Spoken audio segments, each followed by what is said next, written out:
Mr. Anthony Blinken, Secretary of State,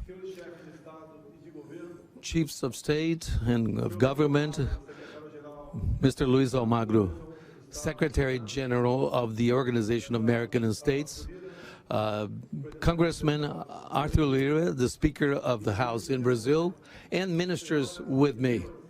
Ladies and gentlemen, I thank you for your invitation from the United States to participating in this meeting of democratic leaders in the Americas. The Summit of the Americas is the opportunity to deal with the challenges of the post-pandemic of sustainable development with the energy transition, digital transformation, integration, as well as democracy and human rights.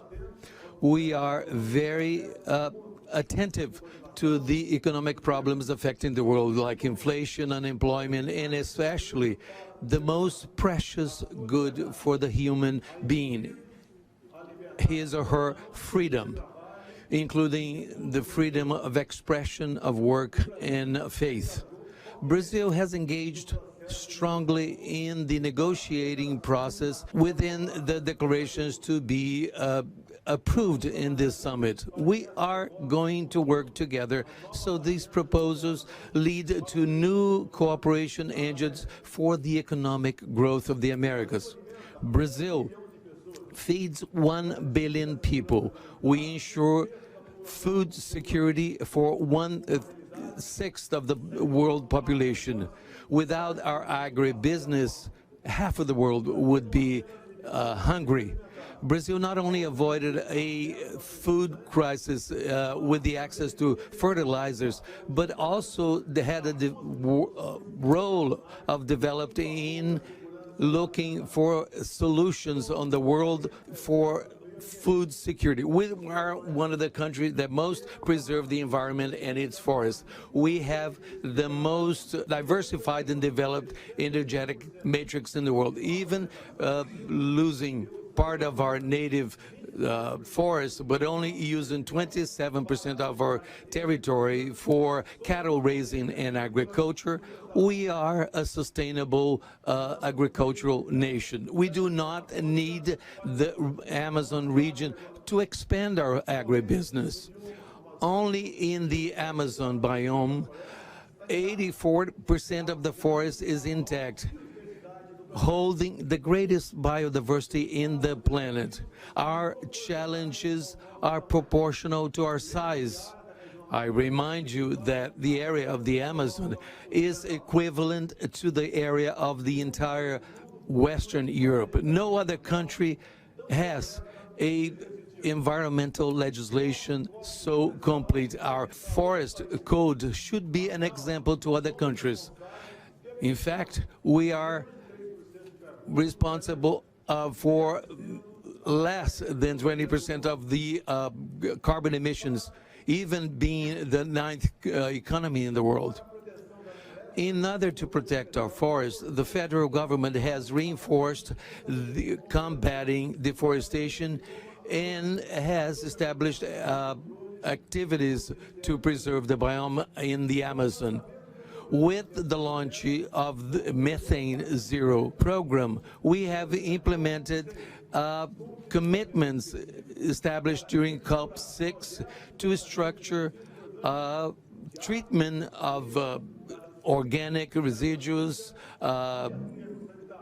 milk products, and landfills in order to reduce 30% of the emissions of methane in Brazil. We are pioneers in energetic transition.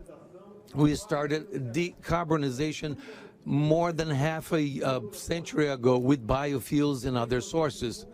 In 2021, we hit the record of installation of wind energy, 21 gigawatts, and sun power with 14. 85% of the energy generated in Brazil comes from renewable sources. We have the potential to additional production of energy of 60 gigawatts, equivalent to 4 times our installed capacity, or 50 Itaipu power plants. The wind power generation in the Northeast can generate ammonia for exports. In this moment that many developed countries use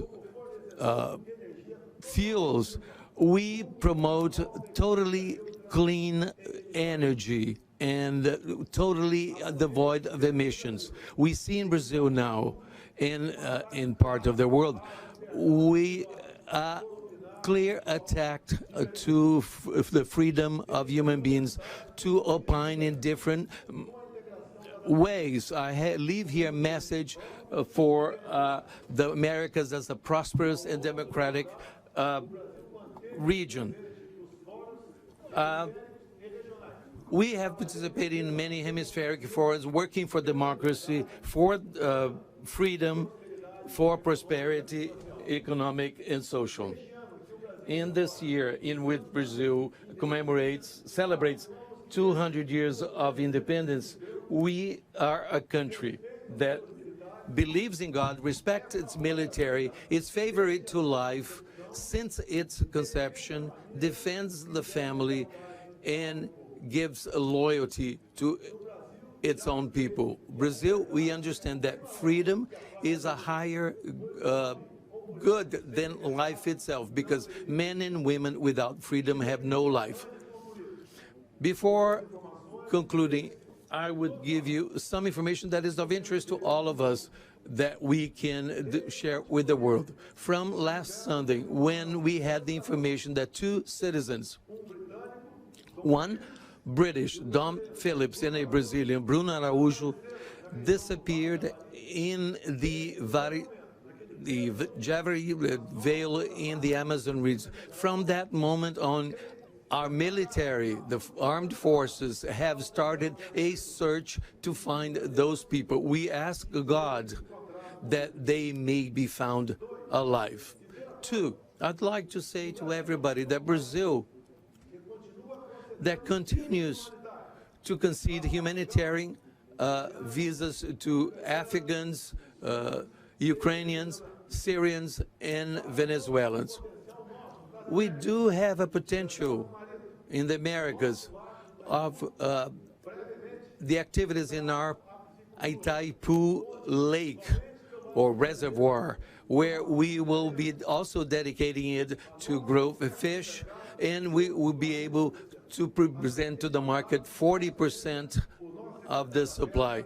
This Secretary of Fisheries, Georgia State, has done this, and I would like to also tell the President of Argentina, our dear Fernandez, continues in our discussions that this agreement in gas will continue for both of our countries and will continue to import gas from Bolivia. I would also like to say to all from the presidents from Guyana and Suriname, a recent visit to our countries is intended to collaborate with the oil and gas situation in your countries.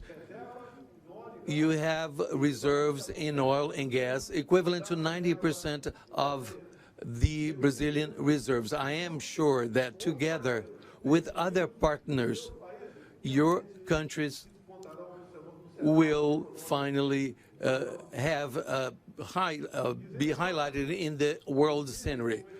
Today, I was President Biden with the extended bilateral and also in a reserved one. We were for 30 minutes seated without a mask and less than a meter away. And I felt from Mr. Biden need to solve problems that, including some that are not on our responsibility, but we're able to discuss alternatives to end the conflicts in the world, and all of us working in this manner will reach our objectives, especially with the U.S. government.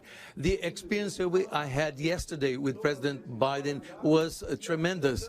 I am very relieved. I believe his words, and I believe in what we reservedly dealt with. To all of you, thank you very much, and may God bless our countries.